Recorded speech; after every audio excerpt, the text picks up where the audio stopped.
কিয়ামত ঘটার আগে শেষ রমজানে পৃথিবীতে কি ঘটবে? প্রিয় বন্ধুরা, কিয়ামতের আগে শেষ রমজান কেমন হবে? সেই রমজানের মধ্যে আকাশ থেকে বিকট একটা শব্দ শোনা যাবে। সেটা কিসের শব্দ হবে? এমন এক রমজান আসবে যার পর 1 বছরের মধ্যে আমাদের পার্থিব জীবন শেষ হয়ে যাবে। হ্যাঁ বন্ধুরা, সেই রমজানের পরেই কিয়ামত আসবে। এবং কিভাবে কিয়ামত সংঘটিত হবে, সেই রমজানের আলামত কি হবে, মানুষ কিভাবে জানতে পারবে যে এটাই পৃথিবীর শেষ রমজান? এসব প্রশ্নের উত্তর জানতে চাইলে না টেনে সম্পূর্ণ ভিডিওটি দেখুন। এই পৃথিবীর শেষ কিভাবে হবে তা নিয়ে বিভিন্ন বিজ্ঞানী বিভিন্ন তথ্য দিয়েছেন।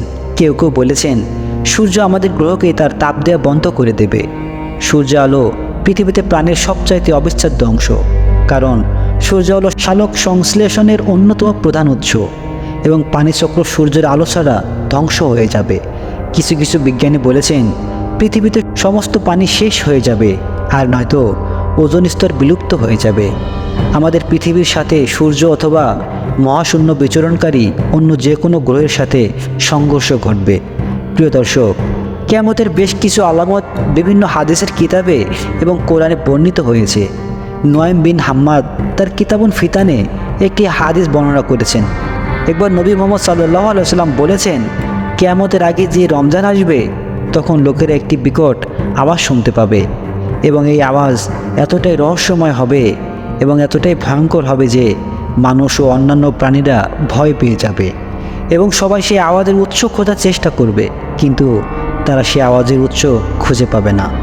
সেই রমজানের পর থেকে মানুষ তাদের ঘরের মধ্যে 1 বছরের খাবার জমা করা শুরু করবে, কারণ সে আওয়াজের পর জমিনে ফসল হবে না এবং মানুষ অনাহারে থাকবে, ব্যাপক দুর্ভিক্ষ দেখা দেবে। প্রিয় ভাই ও বোনেরা, মুসলমান হিসেবে আমরা কিয়ামতের দিবস বিশ্বাস করি এবং কিয়ামতের দিন সম্পর্কে আমাদের মনে কোনো সন্দেহ নেই। কিয়ামতের পূর্বে পৃথিবীর দক্ষিণ দিক থেকে এক মৃদু আরামদায়ক বায়ু প্রবাহিত হবে। এই বায়ু প্রবাহের ফলে কাফের মুশরিকরা বেঁচে গেলেও সকল ঈমানদারদের বুকে ও বগলে মারাত্মক ব্যথা সৃষ্টি হবে। আল্লাহ রাসূল বলেন, যার ঈমান যত বেশি মজবুত সে তত বেশি যন্ত্রণা পাবে। মানুষজন টিটকারি করবে, বিশেষ করে যারা কাফের মুশরিক, তারা বলবে, দেখো ঈমানের কারণেই যন্ত্রণা পাচ্ছ।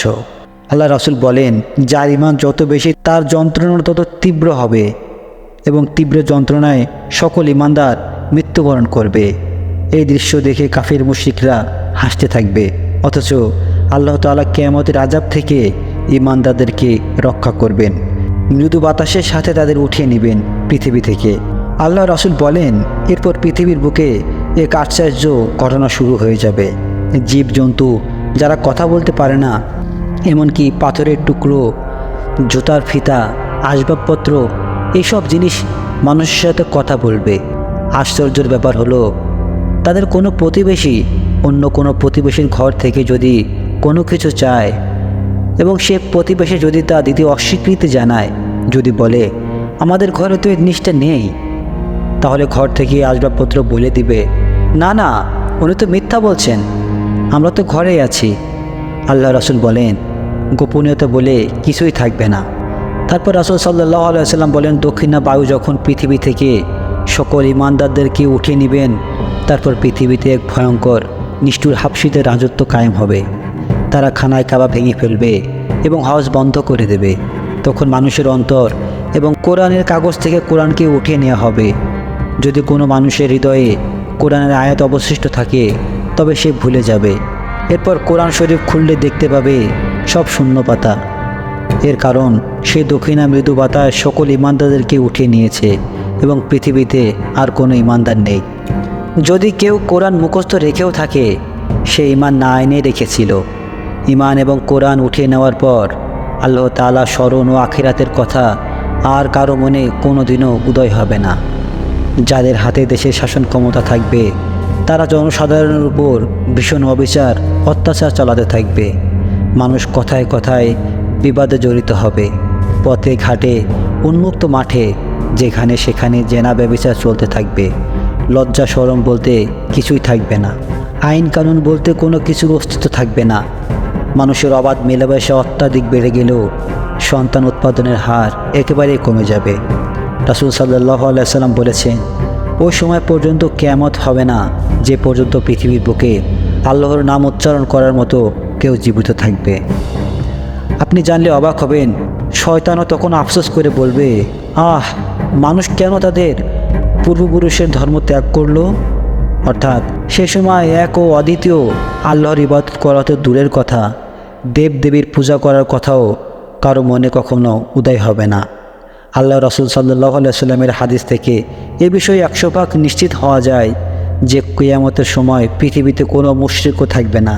মানে যারা আল্লাহকে মানে তার সাথে আবার মূর্তি পূজাও করে অথবা কোনো নবীকে খোদা মানে, এরকম কোনো মুশরিকও পৃথিবীতে থাকবে না। কিয়ামতের সময় যারা থাকবে তারা সবাই নাস্তিক হয়ে যাবে, অর্থাৎ তারা কোনো সৃষ্টিকর্তায় বিশ্বাস করে না।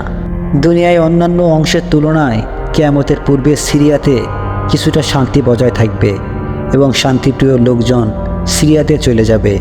এখন যেমন ইউরোপ আমেরিকায় অনেক মানুষের যাওয়ার জন্য স্বপ্ন দেখে, পুরো বিশ্ববাসী তখন সিরিয়াতে যাওয়ার জন্য স্বপ্ন দেখবে। তারা সেখানে একটু স্বস্তির নিঃশ্বাস ফেলতে চাইবে। এরই মধ্যে হঠাৎ একদিন জিলহজ মাসের 10 তারিখ চলে আসবে। দিবাগত রাত্রি এত দীর্ঘ হবে যে শিশুরা নিদ্রা থেকে উঠে ছটফট করতে থাকবে।